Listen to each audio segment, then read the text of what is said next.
Ties between South Korea and Japan have taken a turn for the worse, with Tokyo slapping a second round of retaliatory export controls on Seoul. As widely expected, Japan's cabinet last Friday approved a bill that would remove South Korea from its whitelist of favored export destinations. The move could slow imports of key chemicals that are essential to South Korea's electronics sector. Seoul was quick to fire back, with President Moon Jae-in immediately convening an emergency cabinet meeting following Tokyo's announcement. President Moon vowed that South Korea would not be defeated again by its neighbor, and added that if Japan tries to hurt the South Korean economy, Seoul too is prepared to hit back with its own set of countermeasures. The South Korean government is exploring all options to gradually toughen its response to Japan's new measures politically, diplomatically, and economically.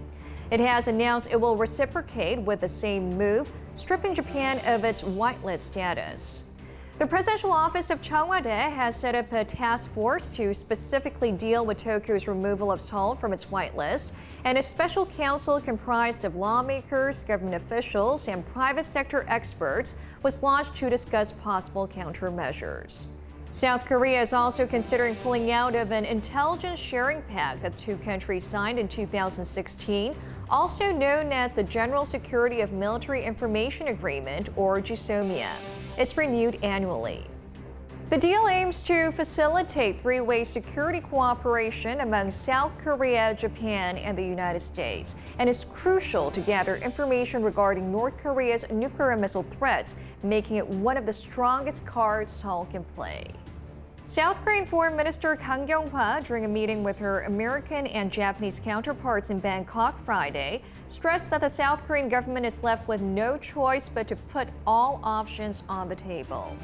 Seoul is also thinking about carrying out a combined maritime defense drill on and around its easternmost islets of Dokdo as early as this month, in protest of Japan's retaliatory moves. But there is still time for the two sides to cool off tensions, since the removal of South Korea from Japan's whitelist will come into effect on August 28th. And a number of major events coming up could possibly serve as a turning point in the escalating feud as well. Liberation Day on August 15th, the 24th, the deadline for the two sides to renew the GSOMIA, and the UN General Assembly meeting in September. Washington's proposal of a standstill agreement is also something to look out for, as it might push the two countries to start dialogue to solve the issue, although the Japanese government has yet to respond to the idea.